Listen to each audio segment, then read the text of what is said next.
பாராளுமன்ற உறுப்பினர் ராமநாதன் அர்ச்சுனாவினுடைய பிரத்யேக செயலாளராகவும் அவருடைய தனிப்பட்ட சட்டத்தரணியாகவும் செயற்பட்டு பின்னர் அவருடன் அரசியல் வாழ்க்கையில் தொடர்ச்சியாக அருகில் நின்று செயற்பட்ட ஒரு நபராக கௌசல்யா நரேந்திரன் அடையாளம் காணப்பட்டார். அவர் இம்முறை உள்ளூராட்சி மன்ற தேர்தலில் நல்லூர் மாநகர சபையின் பிரதம வேட்பாளராக அவருடைய சுயேட்சை குழுவில் போட்டியிடுவதற்காக வேட்புமனு செலுத்திய நிலையில் அவருடைய வேட்புமனு நிராகரிக்கப்பட்டது. அந்த வேட்புமனு நிராகரிப்புக்கான காரணம் அனைவரும் தெரிந்த ஒன்றாக இருந்தது. அவருடைய கையெழுத்து இடப்படவில்லை என பல்வேறு தகவல்கள் வெளியானது. அவருடைய வேட்புமனு நிராகரிக்கப்படும் என முதல் நாளிலேயே அர்ச்சுனா ராமநாதன் பகிரங்கமாக தெரிவித்தார். இந்த நிலையில் இவ்வாறான சம்பவங்களின் பின்னர் அவர் கடந்த சில தினங்களாக எவ்விதமான தொடர்பும் இல்லாத நிலைக்கு அவர் சென்றிருந்தார். இந்த நிலையில் அவர் தொடர்பாக இதன் பின்னர் சமூக ஊடகங்கள் சரி பல்வேறு தளங்களில் அவர் தொடர்பாக பல்வேறு வகையான செய்திகள் வெளிவர தொடங்கியது. இவ்வாறு அவர் திடீரென எவ்வித தொடர்பும் இல்லாமல் போவதற்கான காரணம் என்ன என்ற பலமான கேள்வி ஒன்று உருவானது. அர்ச்சுனா ராமநாதனும் தன்னுடைய முகப்புத்தகத்தில் முக்கியமாக 3 பதிவுகள் இடுகிறார். அந்த 3 பதிவுகள் சர்ச்சைகளாக மாறுகிறது. முதலாவதாக அவர் இட்ட பதிவு, இதுவரை தன்னுடைய அரசியல் வாழ்வில் என்னுடன் இணைந்து செயற்பட்ட கௌசல்யா நரேந்திரன் தற்போது தன் தனிப்பட்ட காரணங்களுக்காக அதிலிருந்து விலகுகிறார், அரசியல் செயற்பாடுகளில் இருந்து விலகுகிறார் என அவருடைய சமூக ஊடகமான அவருடைய முகப்புத்தகத்தில் அவர் ஒரு பதிவை இடுகிறார். அதன் பின்னர் அவருடைய கௌசல்யா நரேந்திரனுடைய முகப்புத்தகம் மற்றும் சமூக ஊடகங்கள் அவர் இருந்த ஊடாட்டம் இல்லாமல் ஆக்கப்படுகிறது. அதிலிருந்து அவர் தனித்து செல்லுகிறார். அதன் பின்னர் அவர் எங்கு சென்றார் என்ற கேள்வி பல்வேறு தரப்பினராலும் எழுப்பப்படுகிறது.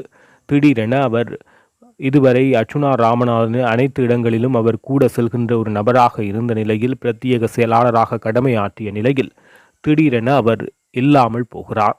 அவருடைய செயற்பாடுகளில் அதன் பின்னர் பல்வேறு அபிவிருத்தி குழு கூட்டங்களில் தொடர்ச்சியாக அர்ச்சுனா ராமநாதன் பங்கு பெற்று வருகிறார். அது தொடர்பாக பல்வேறு காணொளிகளை நாங்கள் பார்த்திருக்கின்றோம். தொடர்ச்சியாக அவருடைய கேள்விகள் ஆக்கப்பூர்வமானதாகவும் தற்போது அவருடைய அரசியலில் நிதான போக்கும் கடைபிடித்து வருகிறார். இந்த நிலையில் இந்த கௌசல்யா நரேந்திரன் தொடர்பான விடயங்களை அர்ச்சுனா ராமநாதனுடன் பொருத்தி பல்வேறு வகையான விமர்சனங்கள் தொடர்ச்சியாக முன்வைக்கப்பட்டு வருகின்ற சூழ்நிலையில் அவருடைய தொடர்புகள் இல்லாமல் போனதையும் பேசுபொருளாக மாற்ற முனைந்தனர். அந்த வகையில் இவர் 2வது பதிவு ஒன்றை இடுகிறார். ஆனால் இப்போது அந்த பதிவு அவருடைய முகப்புத்தகத்திலிருந்து நீக்கப்பட்டுள்ளது. கௌசல்யா நரேந்திரனை என்னால் தொடர்பு கொள்ள முடியவில்லை, தயவு செய்து தொடர்பு கொள்ள முடிந்தவர்கள் எனக்கு அறிய தாருங்கள் என்று ஒரு பதிவை அவர் இடுகிறார். பின்னர் அந்த பதிவு நீக்கப்படுகிறது. இந்த நிலையில் கௌசல்யா நரேந்திரன் தொடர்பாக சில அவதூறான விடயங்கள் நிரூபிக்கப்படாத ஊகங்களாக இந்த சமூக ஊடகங்களில் சில விடயங்கள் வெளிவருகிறது. கௌசல்யா நரேந்திரன் அர்ச்சுனா ராமநாதனால் மூர்க்கத்தனமாக தாக்கப்பட்டு அடிகாயங்களுடன் துரத்தப்பட்டதாகவும் அவருடைய தொலைபேசி மற்றும் சமூக ஊடகங்கள் அனைத்தும் அர்ச்சுனா ராமநாதனது கட்டுப்பாட்டுக்குள் கொண்டு வரப்பட்டதாகவும் அதன் பின்னரே அவர் துரத்தப்பட்டதாகவும் அவருடைய கணக்கில் உண்டியல்கள் ஊடாக அதிகளவான பணம் வந்ததாக குறிப்பிடப்பட்டுள்ளது. இந்த உண்டியலின் ஊடாக வந்த பணத்தை அர்ச்சுனா ராமநாதன் தன்னுடைய சகோதரனின் ஊடாக வெளிநாட்டில் உள்ள இன்னொருவருக்கு அதனை அனுப்பி அதனை வெள்ளை பணமாக மாற்றும் செயற்பாட்டை அவர் எடுத்ததாகவும் அதன் பின்னரே கௌசல்யா துரத்தப்பட்டதாகவும் கௌசல்யாவினுடைய நிலையான வைப்பு கணக்கில் 2 கோடி பணம் இருந்ததாக இவ்வாறு பல ஊகங்கள் பல குற்றச்சாட்டுக்கள் நிரூபிக்கப்படாதவையாக இப்பொழுது இருக்கின்ற விடயங்கள் உண்மைத்தன்மை எவ்வளவு தூரம் என்பது கேள்விக்குறியான விடயங்கள் கௌசல்யா நரேந்திரன் மீது தொடர்ச்சியாக முன்வைக்கப்பட்டது. மன்னாரில் அவர் தன்னுடைய தாயார் வீட்டில் இருப்பதாகவும் தாயார் இந்த அர்ச்சுனா ராமநாதன் செய்த கொடுமைகள் தொடர்பாக வெளிப்படுத்த தயாராக இருப்பதாகவும் சில ஊகங்கள் வெளியானது. இந்த நிலையில் மன்னாரில் கௌசல்யா நரேந்திரன் சில சொத்துக்களை சேகரித்ததாகவும் சொத்துக்களை வாங்கியுள்ளதாகவும் தொடர்ச்சியாக அவர் மீது இந்த அவதூறுகள் பரப்பப்பட்டது. இந்த நிலையில் இவருடைய தலைமறைவு, அதாவது எந்தவிதமான ஊடக ஊடாட்டங்களும் அவருடைய தனிப்பட்ட சமூக ஊடக பாவனையிலிருந்தும் தொலைபேசி பாவனையிலிருந்தும் அவர் விலகி கொண்டதன் காரணமாக இது மேலும் தீவிர நிலையை அடைந்தது. இவர் தொடர்பான சர்ச்சைகளை ஏற்கனவே இது தொடர்பாக அர்ச்சுனா ராமநாதன் மீது தொடர்ச்சியாக பல்வேறு குற்றச்சாட்டுகள் முன்வைக்கப்படுகிறது. இந்த வேட்புமனு நிராகரிக்கப்பட்டதில் வேண்டுமென்றே அர்ச்சுனா ராமநாதன் செயற்பட்டதாகவும் புலம்பெயர் சமூகத்திடமிருந்து அதிகளவான பணத்தை பெறுவதற்கான நடவடிக்கையாக பார்க்கப்பட்டதாகவும் தொடர்ச்சியாக குற்றச்சாட்டுகள் முன்வைக்கப்படுகிறது. அதற்கான சரியான சில காரணங்களையும் முன்வைக்கின்ற தரப்பும் வெளிப்படுத்துகிறது. இவர் ஏற்கனவே வேட்புமனுக்கள் கோருவதற்கு முன்னர் தான் வடக்கு கிழக்கு உட்பட பல பகுதிகளில் கேட்கப் போவதாக அந்த அனைத்து பகுதிகளிலும் உள்ள சபைகளின் எண்ணிக்கையை கணக்கிட்டு ஒரு வேட்பாளருக்கு 5000 ரூபாய்ப்படி அவர் ஒரு கணக்கை இட்டு அதற்கான மொத்த செலவு எவ்வளவு பணம் தேவை என்பதை அவர் ஒரு கணக்கீடினூடாக வெளிப்படுத்துகிறார். அந்த கணக்கீடினூடாக தனக்கு வேட்புமனுக்கான பணம் வேணும் என புலம்பெயர் உறவுகளிடம் கேட்கிறார். அந்த கணக்கின் அடிப்படையில் ஆனால் அவர் வேட்புமனு தாக்கல் செய்யும் போது அவ்வாறு அவர் செய்யவில்லை. மிக குறைந்த சபைகளில் வடக்கில் 11 சபை, அங்காங்கே சில சபைகளிலே மொத்தமாக குறுகிய சபைகளுக்கே அவர் கட்டுப்பணம் செலுத்தினார். ஆனால் முழு சபைகளுக்குமான கட்டுப்பணத்தை கோரினார். அது தொடர்பாக இவ்வளவு பணம் வந்தது என்பது தொடர்பாக அவர் வெளிப்படுத்தவில்லை. இந்த நிலையில் அதிலும் 11 சபைகளில் 10 சபைகள் நிராகரிக்கப்படுகிறது. பருத்தித்துறை நகர சபையும் தற்போது பூநகரி சபையும் ஏற்றுக்கொள்ளப்பட்டது. பூநகரி சபை ஏற்றுக்கொள்ளப்பட்டது தொடர்பாக அங்கு வேட்புமனு தாக்கல் செய்த சட்டத்திரணி அது தொடர்பாக கருத்து தெரிவித்தார். அந்த காணொலி இணைக்கப்பட்டுள்ளது.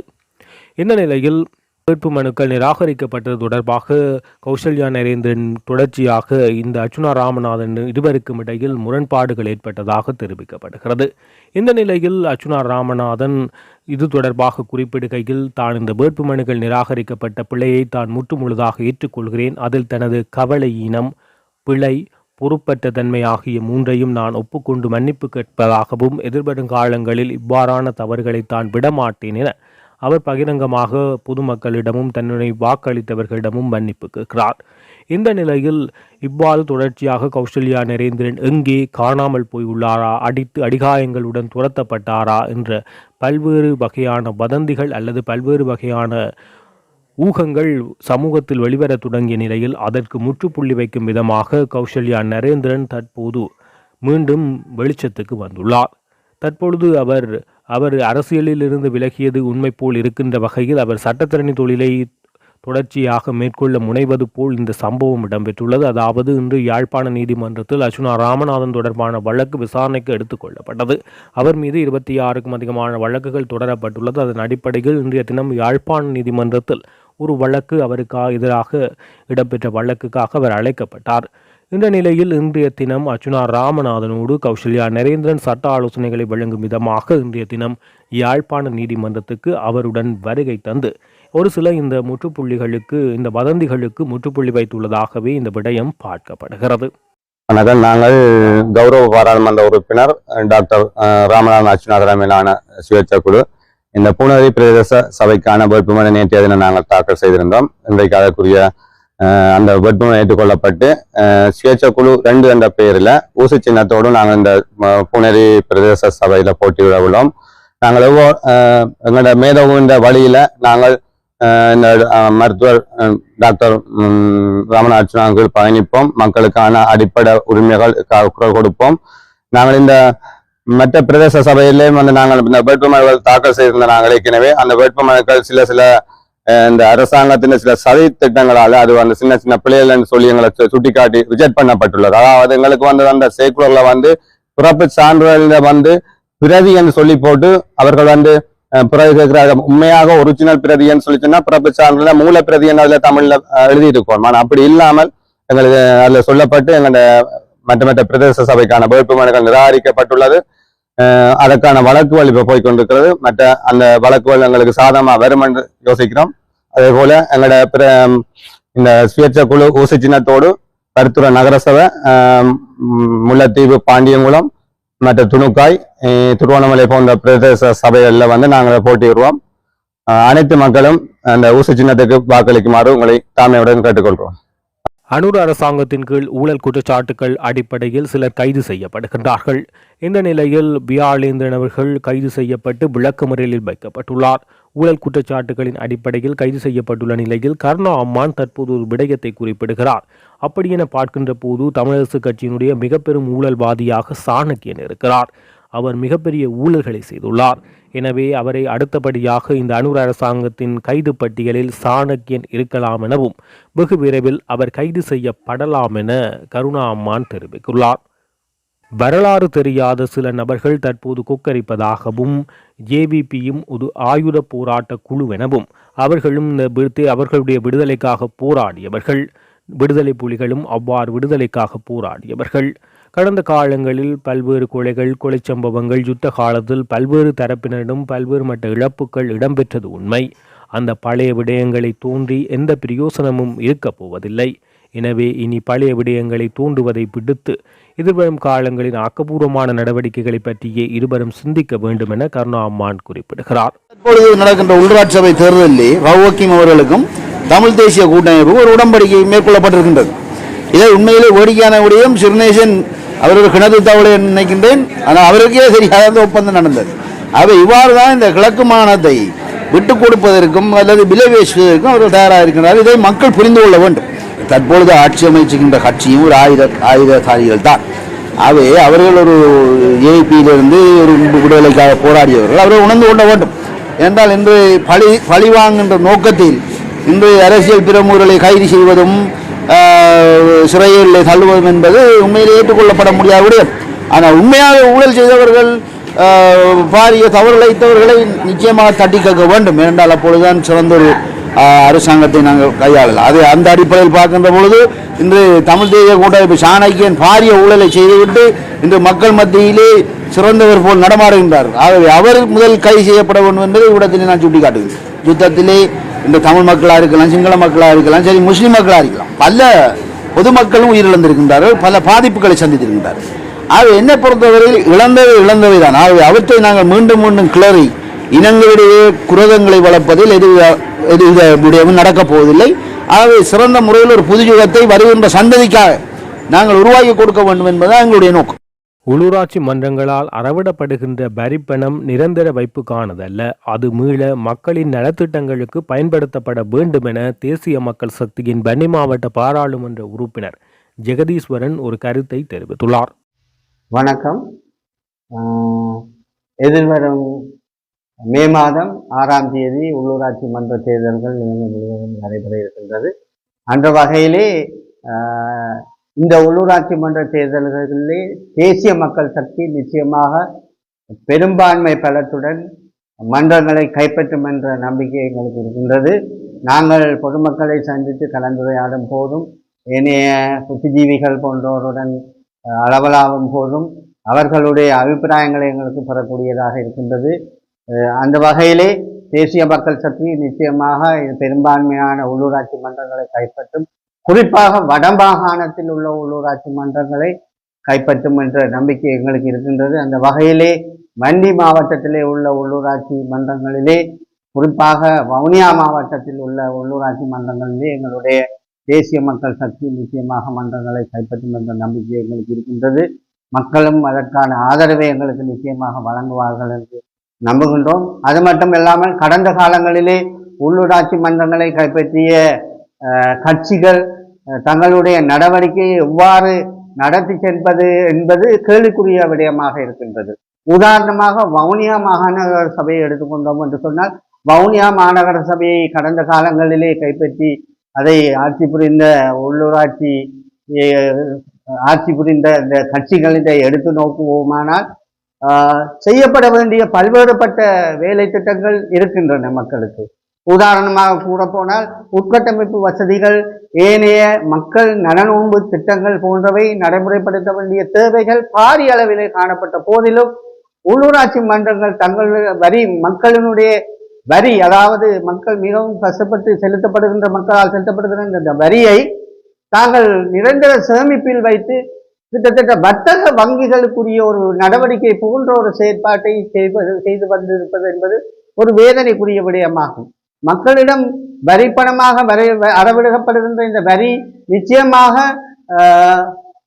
மக்களுக்கே சென்றடைய வேண்டும் என்பதிலே நாங்கள் உறுதியாக இருக்கிறோம். அந்த வகையிலே கடந்த காலங்களிலே ஏற்பட்ட தவறுகளை திருத்தி மக்களிடம் இருந்து அறவிடப்படுகின்ற வரியாக இருக்கட்டும், வாடகையாக இருக்க வேண்டும், அல்லது அவர்களிடம் பெறப்படுகின்ற முற்பணமாக இருக்கின்றும், எதுவாக இருந்தாலும் அது மக்களுக்கே மீளவும் திரும்பி சென்று அவர்களுடைய நலன் திட்டங்களுக்கு செயற்படுத்துகிற வகையிலே தான் எங்களுடைய உள்ளூராட்சி மன்றங்களை நாங்கள் நிச்சயமாக செயற்படுத்துவோம்.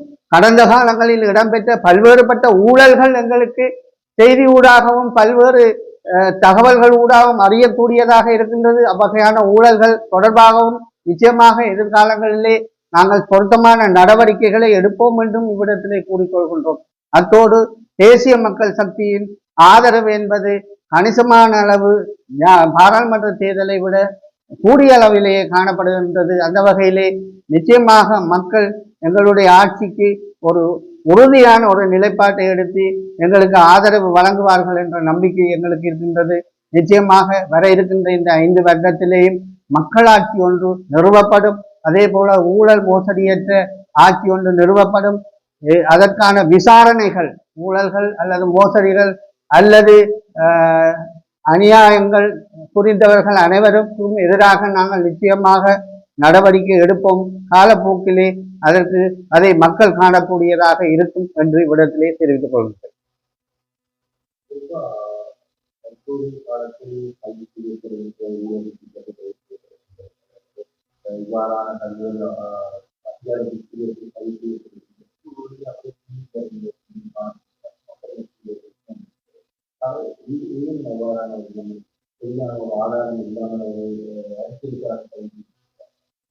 இல்லை, உண்மையிலேயே குற்றவாளி என்று குற்றம் சாட்டப்பட்டவர் குற்றத்தை முழுமையாக நிரூபிக்கும் வரும் வரை அவர் சந்தேக நபரே.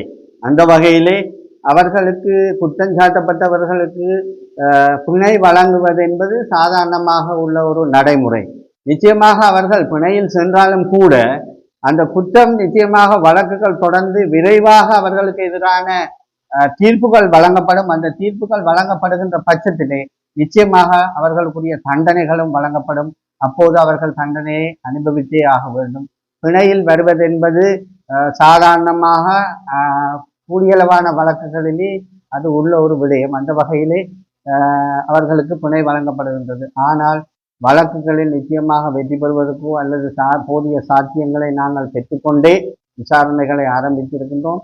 அந்த வகையிலே குற்றம் சாட்டப்பட்டவர்களுக்குரிய தண்டனை, குற்றங்கள் நிரூபிக்கப்பட்டவர்களுக்கான தண்டனை வழங்கி, அதாவது தண்டனையை பெற்றுக் கொடுப்பதில் அரசாங்கம் நிச்சயமாக உறுதியாக இருக்கின்றது.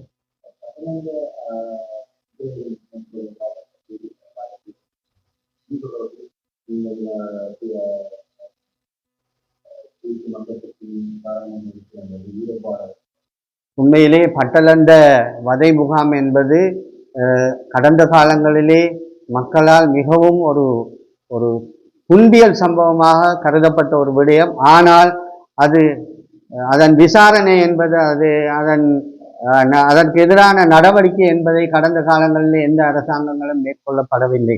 அது உண்மையிலே ஒரு துப்பாக்கியமான நிலைமை. அதே நேரம் எங்களுடைய அரசாங்கம் நிச்சயமாக அநீதியாக கொலை செய்யப்பட்டவர்கள் பட்டலங்கந்த முகாமினூடாக சித்திரவதை செய்யப்பட்டு, அதாவது மனிதத்துக்கு அப்பாற் சென்று மிருகத்தை விட கொடூரமான வகையிலே கொடுமை செய்யப்பட்டு கொலை செய்யப்பட்டவர்களுக்குரிய விசாரணைகள் நிச்சயமாக இடம்பெறும். அதில் சம்பந்தப்பட்ட அனைவர்களுக்குரிய தண்டனை நமது அரசாங்கத்தினால் பெற்றுக்கொள்ளப்படும். அதற்கான நியாயம் அதில் பாதிக்கப்பட்ட மக்களுக்கு வழங்கப்படும் என்பதிலே நாங்கள் உறுதியாக இருக்கிறோம்.